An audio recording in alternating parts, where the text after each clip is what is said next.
Hi ladies, so today we're going to talk about seed cycling to balance your hormones.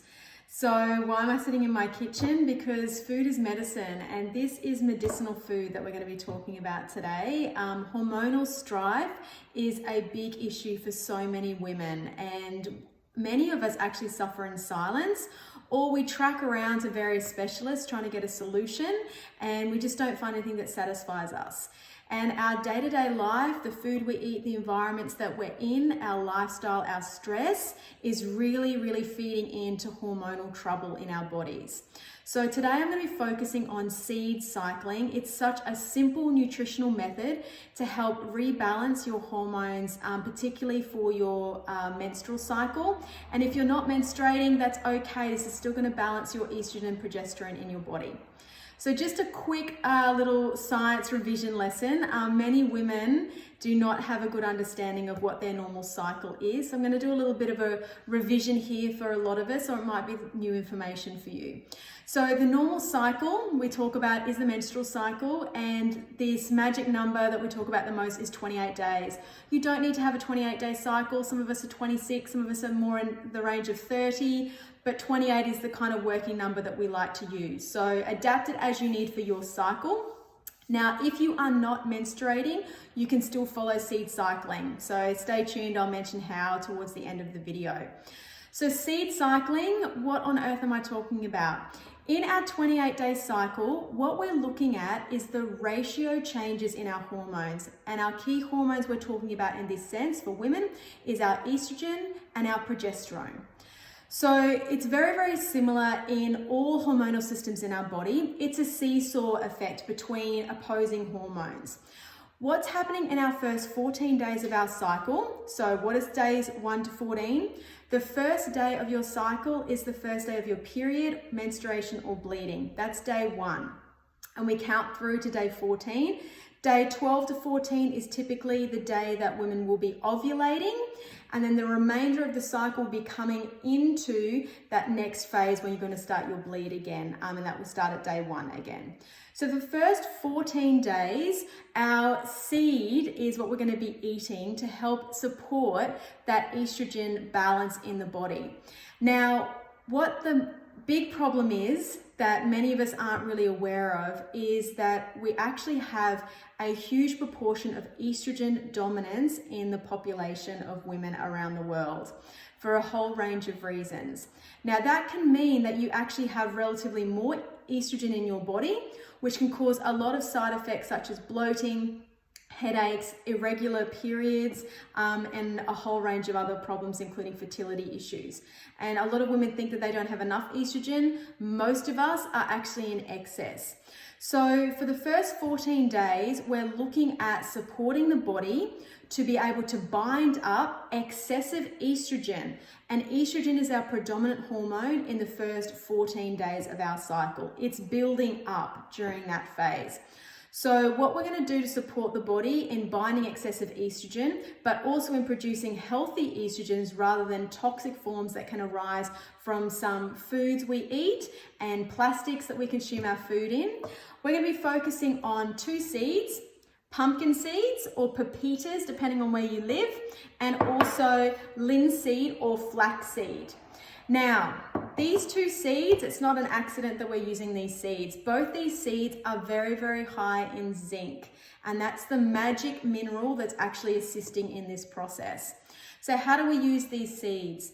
So for the first days 1 to 14, you're going to have a tablespoon of pumpkin and a tablespoon of linseed or flaxseed. You want them in their whole seed state, and you are going to grind them down, okay? We don't want to be having ground seeds sitting around for long periods because they can oxidize, turn rancid, and they're not going to be very beneficial for your body. So a tablespoon of each. You can grind it down. This is a point where it's up to you. You can use a coffee grinder, you can use a mortar and pestle, work out some of your frustrations, get some movement in your body, or you can use your blender. For me, it's super simple because I'm a convert for smoothies in the morning. I really believe in liquid before lunch. So I have a smoothie. So I'll toss my seeds into my Thermomix or your blender, your Vitamix, whatever you've got, grind the seeds down into a powder, then you just make the rest of your smoothie on top. Okay, so that's days 1 to 14, a tablespoon of pumpkin seed, a tablespoon of linseed or flaxseed. What happens when we hit day 15 onwards for the rest of your cycle? We're going to convert over different seeds. So here I've got sunflower seeds, and I've also got beautiful sesame seeds. So why do we change to these? So days 14 onward for the rest of your cycle, you are wanting to start dropping down that estrogen, allowing progesterone to rise during the second phase of your cycle. So we have to assist the estrogen to get bound up even sort of more aggressively. And selenium is the magical mineral that is going to be helping in that process. It's going to be allowing progesterone to get a look in so that you can actually have a normal second part of your cycle and come into having a menstrual period.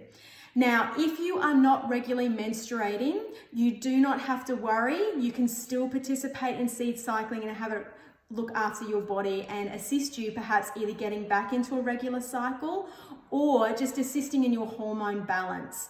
You'll follow the same regime, but you can basically start whenever you want. So you'll start with day 1, pluck that day out of the air, if you will, and pumpkin and linseed.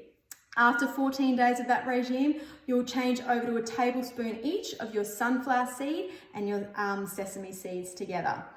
The other thing, if you are a bit more of an earthy, feminine creature and you really love digging the moon cycles, then this can be a really, really great time to actually pair your body up with the moon cycles. I know, doctor speaking woo-woo, it's a little bit scary, but give it a go. So, for example, depending on when you're watching this video, there is a new moon actually coming up this week. So if you are wanting to give this a go, you may decide to actually start your pumpkin seed on the new moon and then count your 14 days, put it in your diary. It's a really beautiful way to reconnect to your body, your natural cycles.